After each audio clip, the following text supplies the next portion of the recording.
It's okay. Let's see what happens now. Okay. Howdy, Paz and Patty here, waiting to go live, and there we are. Howdy, howdy, and welcome to Author Tea Tuesday. Yes, sir, I think we're live. Did you refresh on your computer? Hit the Um, refresh button. okay. Oh, there it is. You got it? All right, I we are got it. here. We are here, and we are live on Authors Tea Tuesday.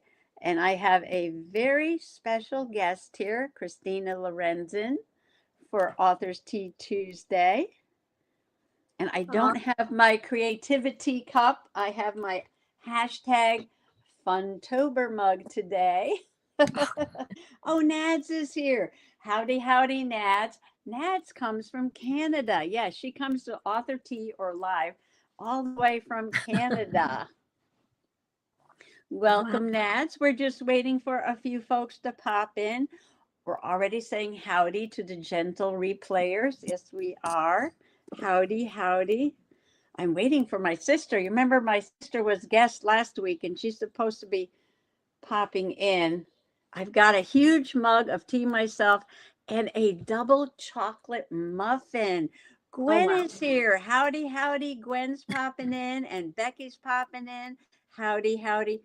Nats, I had a double chocolate gluten-free muffin earlier today. Yes, I did. So I already ate that. Yes, but it was yummy, gluten-free.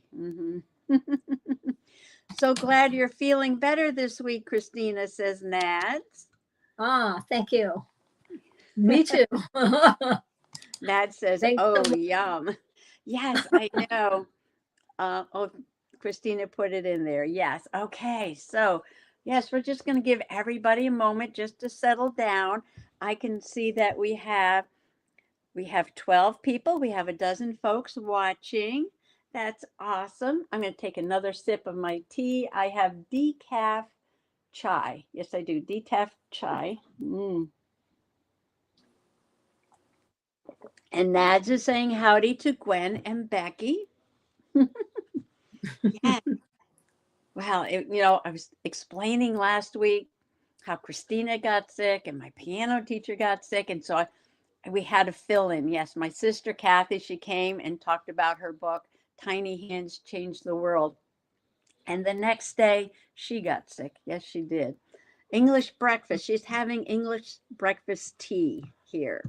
I'm having decaf chai. I'm celebrating Diwali. Yes, the Indian Festival of Lights, Diwali, with some chai tea. Um, Okay, so I would like to introduce, and I'll probably do this a few times as folks pop in and out. I'm waiting for my sister to pop in. I don't see her in the chat yet. Kathy, we hope you're there and we hope you're feeling better. Anyway, this is my very special guest, and I did this wrong last week with Kathy when I was pointing. I think I have to point this way to Christina. I was pointing in the wrong direction. Yeah, it's over there. My very special guest over there. Yes, oh, I did it right today. Um, Christina, Christina Lorenzen. Yes, Christina Lorenzen, author extraordinaire, I'm sure. And she has written, oh, like a dozen books, right, Christina? yeah, 13. 13 books. Yes, 13 books. Correct, says Nads. Thanks, Nads. She's written 13 books. Yes. And well, I shouldn't say written, I should say published, right? Yeah, You've published 13 books. Yes, Nads, yeah. 13, lucky 13. But she's working on another one, but we're going to save that to the end. Yes. Yes, we're going to save that to the end. So we were talking about what inspired us to write our book. And I know I've talked about this with my Soggy Bottom book. I talked about it last week, actually. And I asked Christina if she would come on and give a little bit of her story and talk about what inspired her to write her first book, and then maybe some of the books after that. Maybe she can show you a few. I saw I believe they're all on Amazon, right, Christina? They're all on Amazon. Yes, they're all Yeah. available on Amazon. So you can just Google her name on Amazon, and they're all available there. And I saw they even had Spanish versions for Yes. some of them, and some of them I believe were even sold in sets, right? Some of the like one Yeah, of the a romance. couple of them are. Yeah, yeah. So it's yeah, I'm sorry. I have not read not one of them yet. No, but I plan to, but I'm very busy right now writing my story. But I want to get one. Yes, I do. And so I'm just going to shut up for a moment and just let Christina start telling her story. Okay, Christina? Okay. Okay, Christina, go right ahead. Oh, anyway, and if anybody has any questions, I'll monitor the chat while she's talking, and then I can interrupt her and I can, read her question while she looks at the camera and talks to you. Yeah, I'm just trying to figure out which way to look, but okay. Well, Just look at the camera. I'm looking at it, hoping. All right, basing. Gwen the Trash Witch is loving on your purple walls just the way I was the first thank time you. I saw them. My favorite color. Purple is her favorite color. Yes, my favorite color. Well, I have been writing for a very long time. I started in journalism. I was actually a freelance writer for a few different local newspapers and some magazines and some websites. And I had always wanted to write a book, but somehow I never got around to it. I was always working, and then I got married and I raised my kids. But I had a goal that by the time I turned 50, I was going to have one book published, at least get a book published by 50.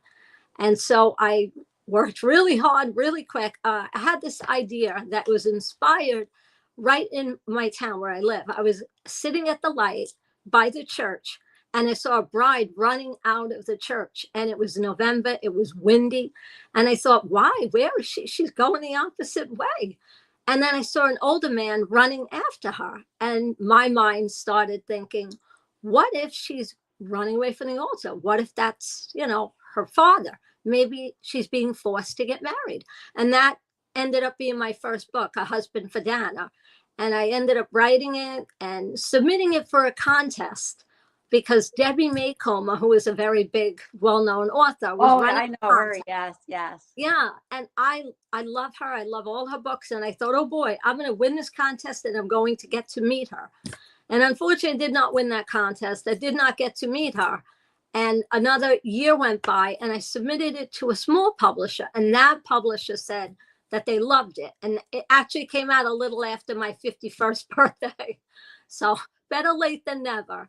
But that was the first one. I don't know. I have the cover and I don't know if it'll be backwards or forwards, because I know we talked about this. Oh, yeah. Sometimes, the camera does a mirror image. And there it is. It's perfect. It's perfect. We got. I wasn't sure how that would work out, but that was actually my first book. And then what happened was the publisher liked it, and I came up with an idea for a sequel with the character Dana plays matchmaker to an elderly man and woman in her town. And that became this book, which is A Wife for Humphrey. And so it ended up being a 2-book series. And also really nice. My publisher does really beautiful covers. Oh, it is gorgeous. Yes. Yeah. And they were about a year apart. This is the sequel for your first book. Yeah. So Dana was the first one, and then Humphrey was the second one. Awesome. Yeah. We have a couple people popping in, and Betty Boyle is listening in the background, and Trisha popped in. Howdy, Trisha. Did I miss anybody? I think that's it. Yes. I think Trisha popped in. We have 16 folks watching now and a few more people commenting. So that's awesome. Nice. Awesome. So I just love that story that you're just in town and you're driving and you're at a stoplight and you look over and here's this bride, like with a white dress. Did she have a white dress on? Yeah. Beautiful. And running out of a church, right? And then an older man, like maybe her father or something, running after her, and that whole thing inspired you to write this book. That's I what I love that thought. I story. thought maybe it was her father. Maybe she was being forced to get married. Maybe she didn't want to. Yeah. Oh, I So, love that. yeah. Nad says, I love making up little stories when I see things like that. I Yeah. love that you created a 2-book series from it. Inspiration is everywhere. Gwen says the books sound really fun. Oh, I do. I love this. You know what? I They think I are. have to read the first book first. I can get them on my Amazon Kindle thing. So Yeah. I Yeah. might do They're that. available for Kindle. Yeah, but I might, I love to take a book with me though. So, I'm always buying books because, I don't love to read on my computer or on my phone. I love to Yeah. have a book and I like to stick it in my pocketbook and take it and then, and just read. So, I mean, Yeah. it's available on my Kindle, but I think Uh, I'll buy I the know. book. Yes, I have a Kindle, but I prefer a book, a physical book, a yes. paperback or a hardcover. I like a book. Yeah, Nads agrees with you. She said nothing beats the physical books. Yes, I think Yes. we're of the Nads is very young though. I was gonna say we're of the generation where we just, that's just our thing, where we like to have the book. Nads is a baby. Yes, Nads is a baby. I think she's 34. She's a youngin. She's a Yeah. youngin, yeah. He is a In her baby. she's the baby. So, I just love that so much. I think I want to start at the beginning with that. So, after your first book and then the sequel, I mean, did you come up with another book right away, or did you have to Yeah. think a while? Um, I had I wrote several books in a row. Yeah. I did write several in a row, one after the other. The ideas just kept coming up. I also wanted to attempt a Christmas book. And so I actually did a couple of Christmas books. I don't know if I have my first one. Yeah. So the first book I wrote was a time travel for a Christmas book. It was the first. I wanted to do something with going back and forth between the 1940s and current time, and I wanted to do a Christmas theme. I watch a lot of Hallmark Christmas movies, and I wanted to do Okay. something like that. So I ended up writing. I love the snow globes, and I wanted to do something, and I actually wrote a book and kind of featured the snow globe as what transported the characters when they shook it. And Oh, so that, really? yeah, Oh, that was this book, which was Snow Globe Reunion. And yeah, I love the snow globes and I love the Hallmark movies. So that was the third book that came out. wait a minute. I'm writing this one down. I'm taking notes. Snow Globe Reunion. Yes. Snow Globe Reunion. Ooh.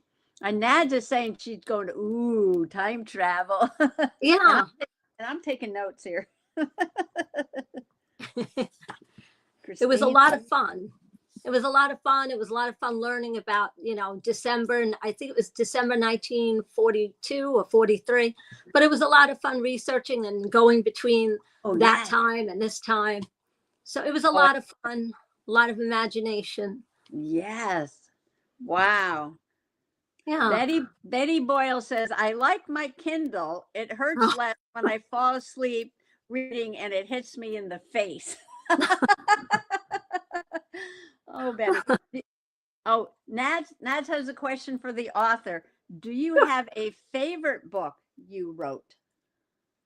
um, Is one of your books like your fave more than any of the others, or maybe you have a special feeling yeah, for one of them, or I actually do. I think I do. I have a book called The Christmas Coin.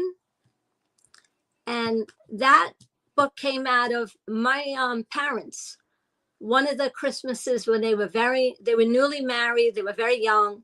And my father's parents gave my mother and father a Kennedy silver dollar for Christmas. And they wrote on the back, Merry Christmas. And I think it was like 1968 or 1969. And it had such a nice story, and I loved it. And my mother gave me the coin, so I have the coin myself now. And so I wrote the Christmas coin. And basically, the story is about a young woman who has to go home and take care of her grandmother's house because her grandmother has passed on. And there's only one thing she wants from the house. She wants the Christmas coin that her grandmother used to share with her when she used to play with it when she was little. So when she goes home, she goes through the house, but she cannot find where her grandmother left the coin. So she spent her whole vacation searching the house, looking for the coin. She meets a neighbor next door who happens to be a single dad with a little girl. She befriends the little girl, and the little girl is the one that ends up helping her find the coin. And I actually dedicated the book to my father, who just passed away last March. Oh, yes. And my father, in the book, I put a 1957 Chevy Bel Air. If you know old cars, my dad was a big car guy, and that was his favorite car. And, you know, I put one of them in the story. And I actually dedicated it to my dad, the 1950s. And I put to my dad, Frank Fox, the car guy, the 1957 Chevy Bel Air is for you. I'm safekeeping the Christmas coin for Nana and Pop. Love your car girl, Chrissy. And that was this one. And also a lot of fun because I did a little car research and I had the coin. I actually did a couple of book events and brought the coin with me. People wanted to see the coin. And this one is one of my favorites. A really nice family story because this character was very close to her grandmother. It was very hard for her to, you know, accept that she was gone, and that's all she wanted. And it's interesting because my neighbor had read it and said, oh, when family passes, everybody fights over money and over belongings. And all she wanted was that coin from her childhood. And I have the coin to this day. I have it safekeeping, you know, in a little box in my drawer. And I just love it because it says, you know, to, you know, mom and dad, it says, love mom and dad, Christmas 1969. I love this too because it's just based on, you know, something that's very dear to you, and you just wrote a story. And even though it's not like the same story of like your life, but still it's based on something that's very, very special. Barry, I'm into my Barry today. Very special. Oh, I love that. And you're getting some comments about how the Christmas coin would make a fabulous Hallmark movie. I would love that. Contact you, Christina, it says. And Gwen I would love says, that. your books sound like they would be wonderful Hallmark movies. Great minds think alike, Becky. LOL. No, I think that's how my mind kind of works because I have watched every Christmas Hallmark movie for I don't know how many years, and I happen to love the Hallmark Channel. And I think that's kind of how I write. I like to, all of my books are, you know, clean for family, for any age, grandmothers, aunts, uncle. Oh, I'm a grandmother, grandmothers, aunts, uncles, any age. They're just basically family stories. Oh, that's awesome. That's really awesome. Yes. Yeah. I always enjoy writing them. I have a nice time writing them. And, you know, it's fun to see them come out in print and help design the cover with my publisher. I work with her and she helps design the cover. We work together. So it's a lot of fun from start to finish, seeing it out. I'm going to have to get the book.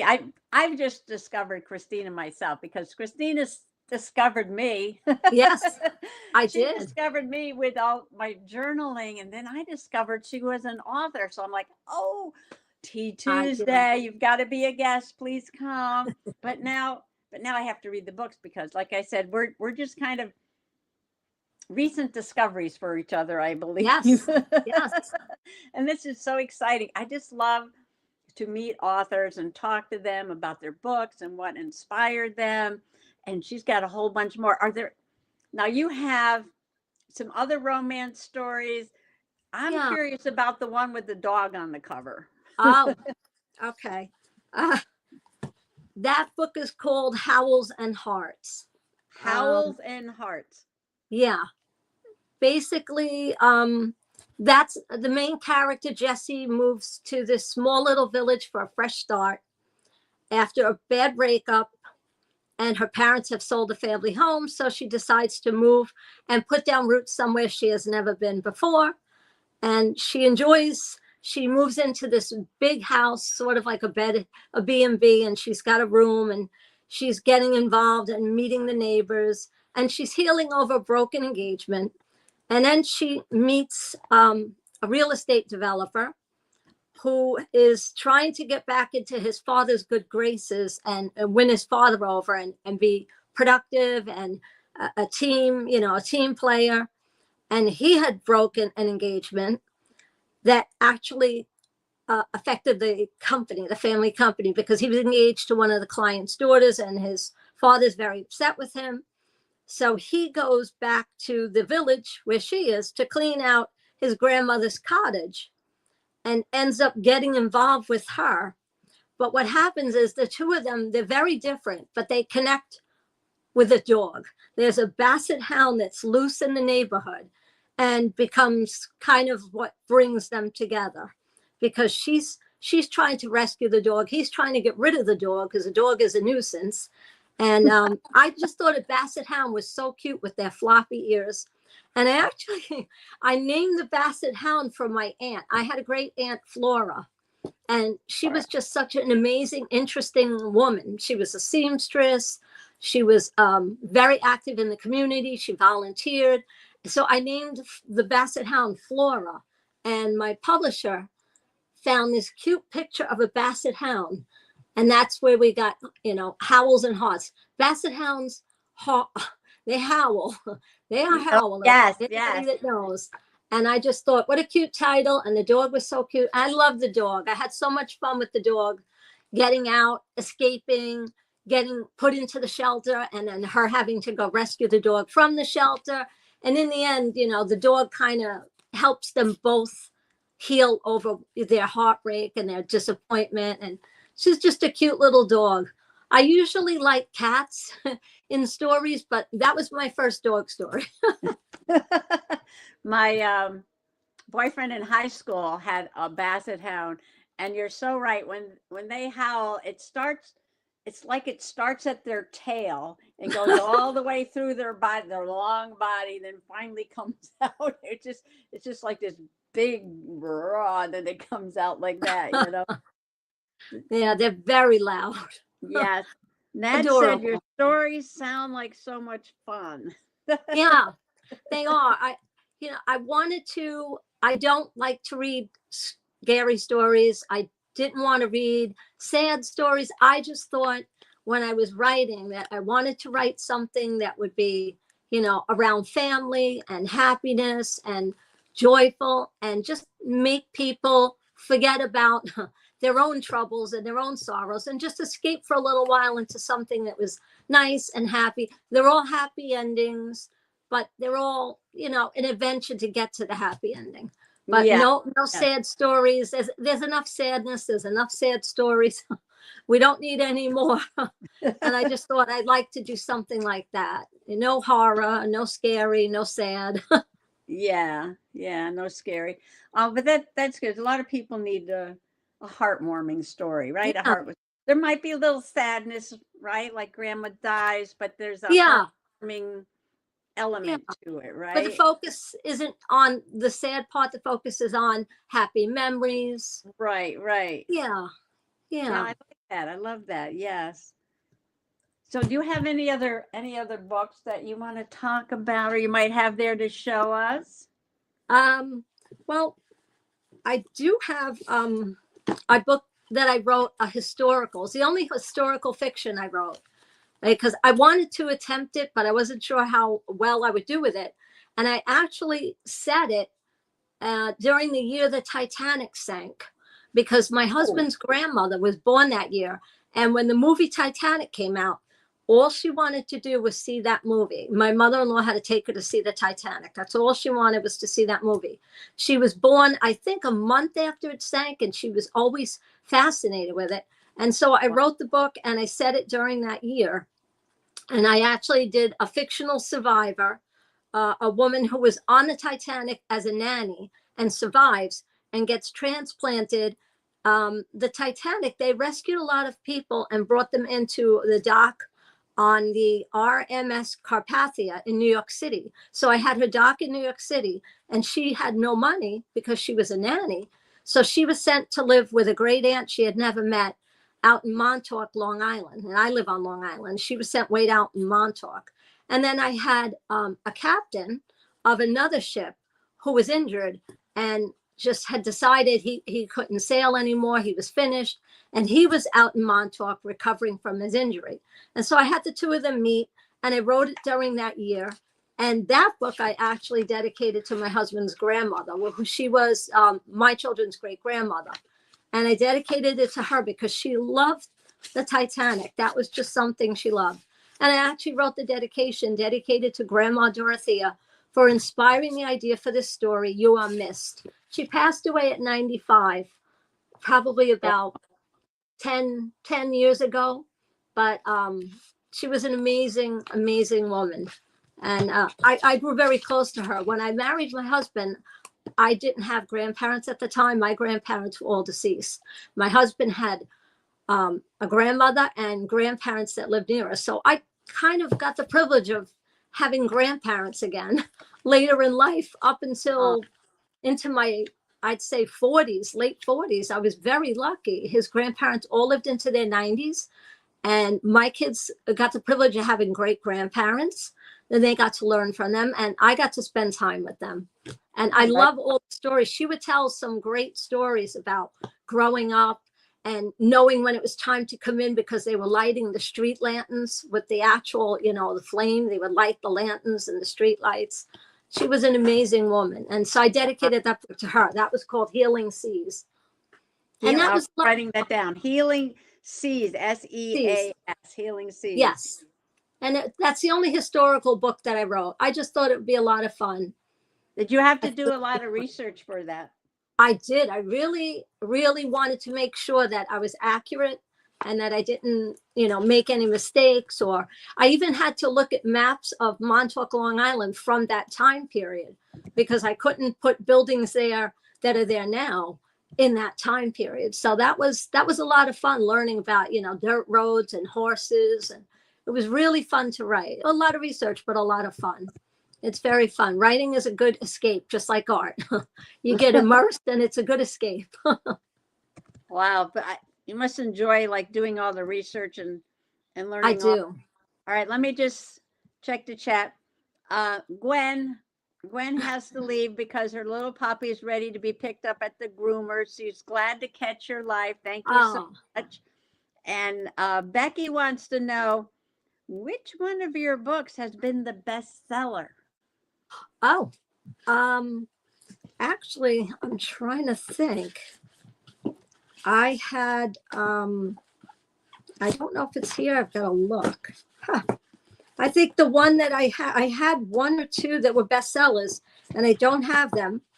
I don't know how I missed them. One of them is called Harvest Blessings. Harvest Blessings? Harvest Blessings. Okay. I could put it in the chat. Okay.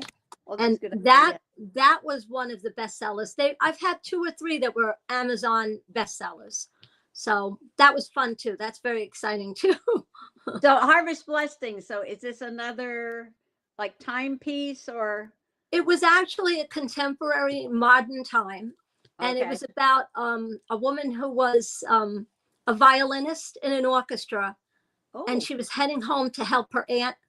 Her uncle had just passed away, and her aunt had raised her, and she was going back to her aunt's to help out. Her aunt and uncle owned an apple orchard, and it was that time of year where they harvest the apples, and she was going home to help. She was in between, different, pieces, playing with the orchestra. She was on a little time off. She went home, and she went to help harvest the apples to help save the apple orchard.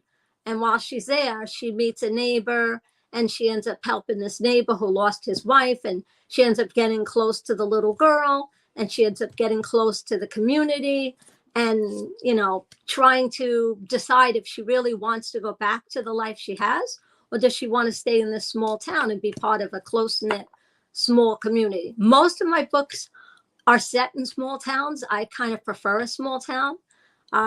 I live close to New York City. I'm an hour outside, but I've always loved small towns, small community where everybody knows everyone, rural, lots of land. I'm a bird watcher, so I always complain to my husband, we don't have enough trees in the yard. I don't have enough trees. But all of my books are set in small towns. I just think I like the idea of everybody being close like that, everybody looking out. When I was a child, I spent all my summers at my grandparents' house in Massachusetts. A very small town. Everybody knew everybody, and I loved it. I loved that. And I keep thinking I may end up in a small town someday, because where I live is a lot bigger and crowded and busy. And I wouldn't mind moving to a little small town somewhere. Maybe. I'm thinking New England, because that's where, my mother's family was from. And I spent a lot of time with my grandparents in Massachusetts. And I've always liked Massachusetts, New Hampshire. And I don't know. I like the cooler weather. I like it that way up north. So you never know. Maybe someday. And more trees. More trees. More snow. More trees. More snow. Well, my sister just popped in. She was the guest last week. Kathy Patea popping in. She wrote the book Tiny Hands Change the World. She's popping in to say howdy to everybody. Nad says, such a Hallmark feel. So sweet. Oh, and Nad also says, I love historical things. I've been deep into research just for the fun of it lately. Yes. Oh, it is. It's so much fun to do some deep research. It Nad is. says she moved to a small town and it's the best. Being from the Netherlands, I've only known dense population and no personal space.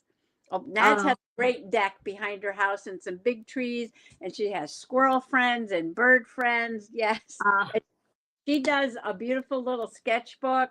If you go to her channel, Nads.natureways there, she has some flips of her art books, her sketchbooks, her journals, several different ones. So Nads is in Canada. Yes, she's in Canada now. Beautiful. And she's got some space. She's got big trees, and she's got lots of wildlife she can watch just from her deck. Just from her deck. And she's nice. I would love that. Yes. I would love that. Oh, Nad says, thanks for the sweet words. Yeah, so she's in my Possum Treehouse journal, and I put her on the back deck with little squirrel friends. I have plenty of squirrels and birds, and I have a few raccoons and possums, but I would love to have more trees, or maybe a forest, or just a little bit more spread out, a little bit more land, a little spread out. I'm getting comfy. I took off my shoes. I took off my slippers. I had slippers on, but I took them off. I'm just getting comfy here.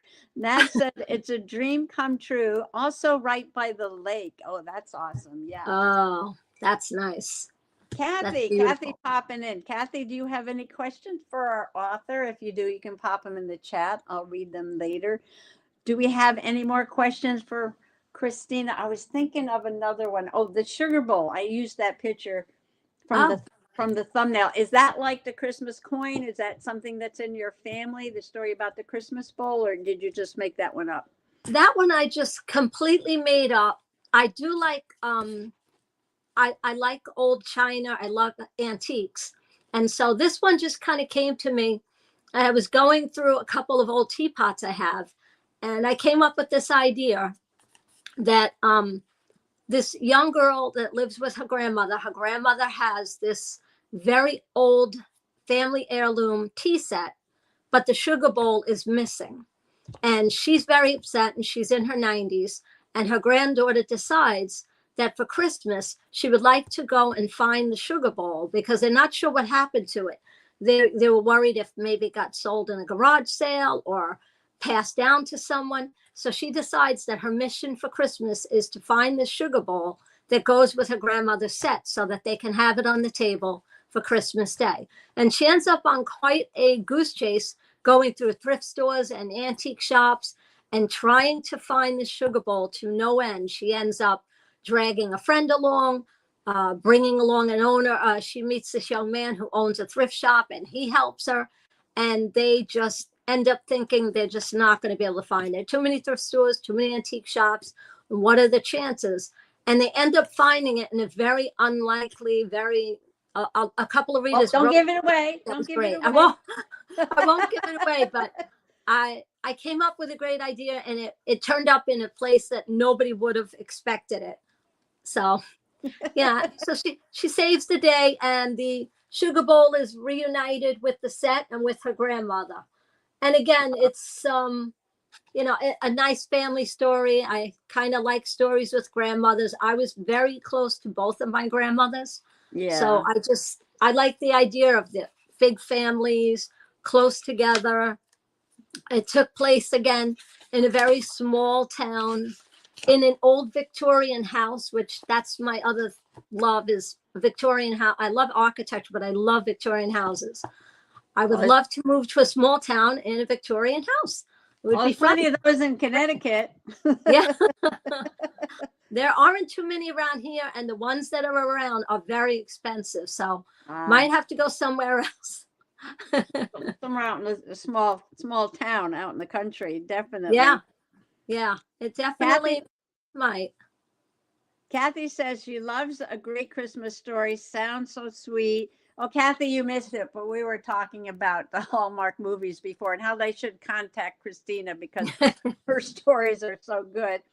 And Nat says, oh, the Christmas sugar bowl. She loves the antique. She likes to look at antiques.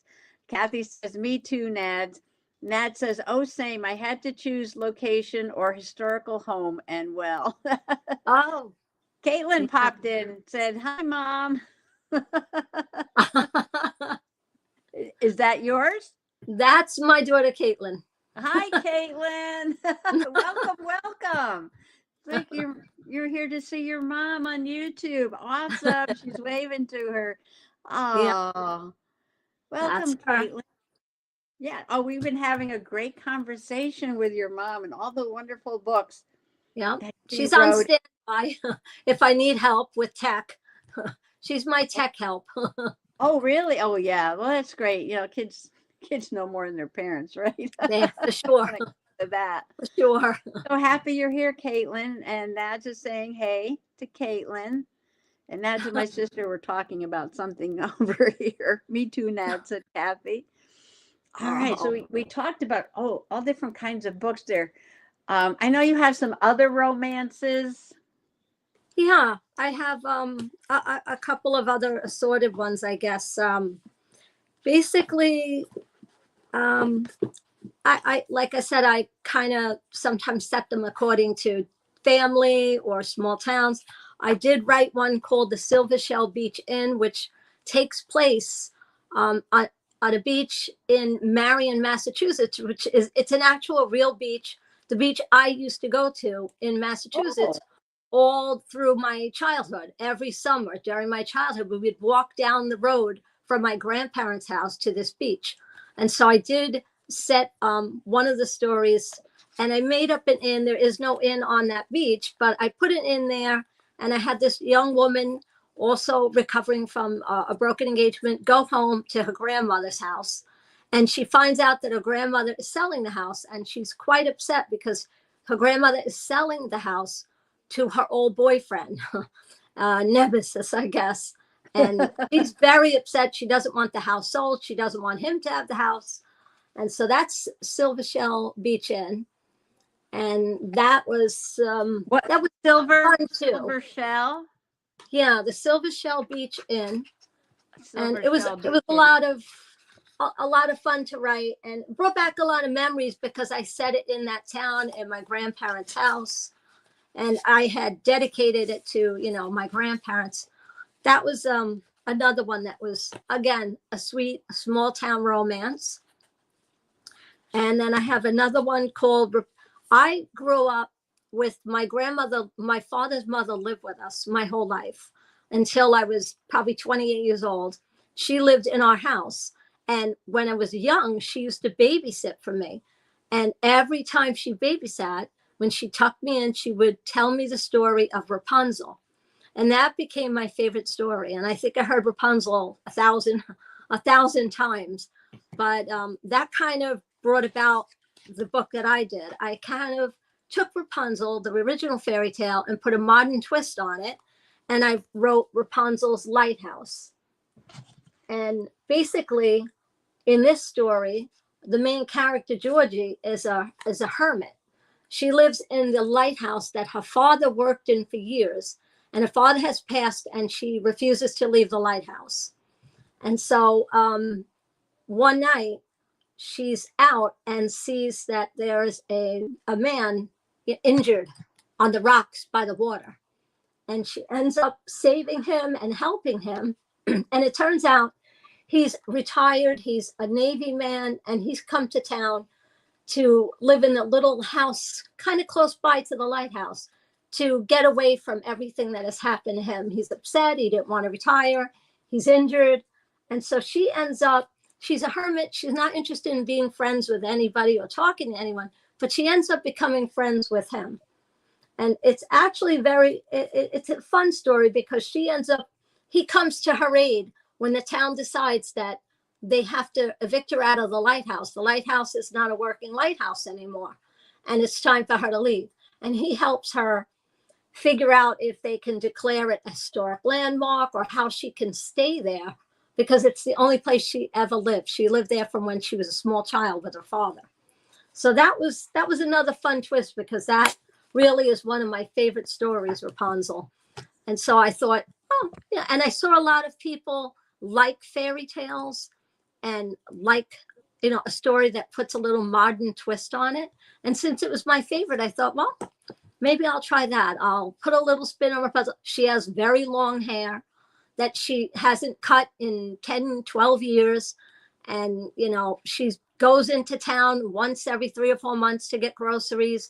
And the hairdresser in town keeps telling her, you have to cut it someday. So the hair plays into the story too. It was a lot of fun. Wow, I'm just loving hearing all these stories of all these things that inspire your books, and that your favorite fairy tale, and Nad just saying she loves a good lighthouse story, and my sister Kathy is saying that she's just getting inspired to write. And wants to know if all your books are on Amazon. I told her yes. Yes. Oh, yes, Kathy wants to know if you ever do book signings at any bookstores. I have done in the past. I did bookstore. I did library events.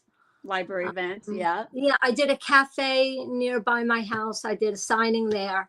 And then I've done virtual events too, where I had the book signed and people just let me know that they want a book, or they ordered the book and I sent the book to them.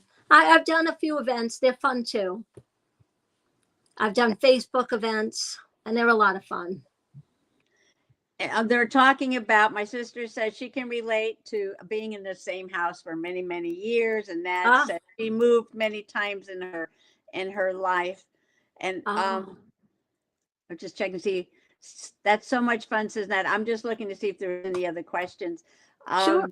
Before, because usually we run this for about an hour. So you talked about all these wonderful stories, but I know that you have an idea for a new book that maybe you want to share just a little bit of that with the people in the chat and the gentle listeners and replayers that are out there. Sure. So basically, I had been writing small town romance, sweet romance, and last year, I lost my father last spring, and it really impacted, my work. I wasn't able to really research or focus for long periods of time and write anything substantial, to write a whole book.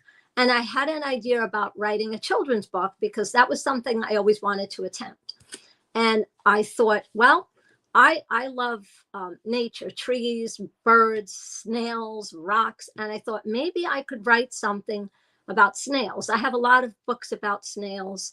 I have children's books. I have adult books. And I thought, what if I could write something about a snail? And I was trying to think about, what could I do with it? As I thought it would be nice if it could teach people, or teach children a little bit about them, because I personally, I think most people find them a nuisance when they come out after the rain and they see them on the porch, or in the driveway. I don't think people realize, they're fascinating. And then I thought, but I have to have another character in with the snail. And I thought maybe the snail and worm, they could befriend one another. And the snail likes that the worm, he admires and kind of envies that the worm can move around so quickly and slip in and out of the dirt and slipping around the plants because he doesn't have luggage on his back. And the snail has that bulky little shell that he's got to take. He carries this home everywhere he goes. And so that's what I'm kind of working on, showing, I want to write the story of their friendship. And it's more about the snail learning that, everybody is valuable. Everybody is different and everybody brings something important to the table. And that being a snail is just as important and wonderful as being a worm. So something I'm working on. I want to illustrate the book as well, since I draw and I paint. And I thought if I could, write it and illustrate it, whether I could do, pen and ink or maybe watercolors, but I'd like to do both. So I'm working on it very slowly. In the past, I had a very hectic schedule. I had a lot of deadlines. I was always on the clock. And this is the first time I'm writing something very slowly and relaxed and stress-free. And it's been really a nice change of pace, a needed change of pace too. So I'm looking forward to it. That's great. So you might have noticed that Christina and I have a lot of things in common. And so we've really connected with the journaling and also the story writing. Yeah. And then I found out she's going to write a story about a snail. And I was like, soul sister. Yes. Yes. I've been following Wilson's story. Yes. My sister Kathy says you are very talented, like my sister. She means me, of course, right? She has other sisters too, but they're all very talented in their own way. Oh, and one of them loves the Hallmark channels. Oh. Well, she'd probably even like to read some of your books because she does like to read too. I'll have to get her a couple for Christmas. Sure. And Nad says, "Oh, what a sweet sentiment. Ooh, could we see some of your art?" I don't know if she's ready for that. I want to put her on the spot. No pressure. Yeah, I'm trying to think. I could pull out some of my watercolor. I actually have a lot of art on canvas. I have watercolors. I have an oil painting I just did. I could show you that. I can find it. It's still on my easel, so I'll pull it out. Okay, no pressure, no pressure. But if there's something you'd like to share. Let's see. I have Take your time. oil painting. Take your time, no problem. Nad says no Sure. pressure too. Yes, whatever she'd like to share. But this is so interesting. Oh, Nad's gonna love that. Yeah, I just did this recently, an oil painting. I do a lot of watercolor, but I wanted to try oil. painting in oil. I just could never get into my grandmother painted in oils until she was in her 80s. Then she switched to watercolor. Nat said, so pretty. Thanks. Kathy says, love the moon. Oh, that's it. I love the moon and the stars. And my daughter had bought me a telescope for Christmas, I think about 2 years ago. I'm fascinated with the moon and the planets and the stars. So I thought it would be fun to try something with oil. It's kind of messy and it takes a long time to dry. Yes. And it's very, you have to have a lot of ventilation. Oil, it's very smelly. I prefer the watercolors, much easier. But I just wanted to challenge myself and do something else and try the oils. That was the first time I tried. I had painted with oils 40 years ago when I was in my 20s. I tried. I took a class at the community center and I didn't stick to it. So I thought, okay, I'll try now. Well, that's funny because at our library, they were having like an oil class, during the day for adults. And I went a couple of times, but it was a little different. She really wasn't teaching you anything. And you just kind of sat there and did your own thing. And she provided the paint. So she would come around with a tube of paint, put a little drop on your palette for whatever you wanted. It's like, I think really if I had a different experience, maybe some of my own colors, and I could just Yeah. play and work around by myself, maybe. I mean, I Yeah. watched my grandmother paint for years and years. I'm sure I could figure something out. Nad says we're all birds of a feather. Yes, we are. She loves watercolor, but she's never Yes. tried the oils either. A paint dealer. Nad says a paint dealer. What, to sell her paints? Oh, thank you for sharing. So, yeah, it's almost time to wrap this up. I knew, Christina, this hour would just go by so quickly. With all the books that you've written and everything that you're interested in. And for everybody in chat or all the just journaling subbies who are Yeah. watching that are into journaling. Christina does that too. She is into Yes. nature. She is into journaling. Just real quick before we go. Oh, to your oil paint story. Oh, thanks, Yeah. Matt. But it was like, like she said, she has bird feeders and she loves to pick up rocks and all these things. And Yes. so you do junk journaling or art journaling? Which do you do, or both? I haven't done junk journal. My daughter does some junk journaling.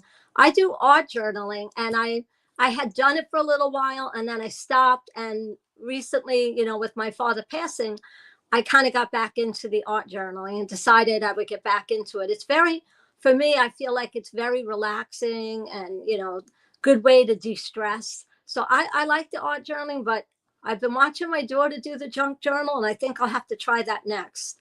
I think I'll have to try it. Yeah, it's fun. Yeah. Well, it's almost the same as art journaling. When you think of mixed media and Yeah. collage, you're just putting it all on a page, right? Yeah. Yeah. She has so much fun with it. So I thought maybe I'll try that next. Maybe I'll give that a try. Oh, another thing that Christina and I had in common that we were talking about off camera was I sort of got into sketchbooking with Danny Gregory at Sketchbook Yeah. School, and she's a fan of Danny Gregory too. Yes. Yes. Yes. Oh yeah. I watch his videos. I've learned a lot from him too. I watch anybody that draws or paints. So I figure I can learn just watching YouTube video. You learn so Well, much. you can. Yes, there's so much on YouTube, I'm telling Yeah. you. No Yeah. matter if you want to do oils, you want to do watercolors, you want to do sketching, you want to do mixed media, somebody has a video on it. It's all there. Nat says, ooh, I'm dipping my toes into art journaling after thrifting a cool journal with cardboard, Oh. linen, and burlap pages. Oh, now you Ooh. better make a video about that. I'm interested to see that. Becky Yeah. said, a big thanks to both of you for a very special share time. It's been so fun and interesting. I know. It's almost 8 o'clock, and we're going to say our goodbyes in just a second. And I want to thank everybody. There's 15 people in the room and several people in the chat. Thank everyone for coming by, and all the replayers. Thank you too for joining me, and our special guest who's over here, Christina.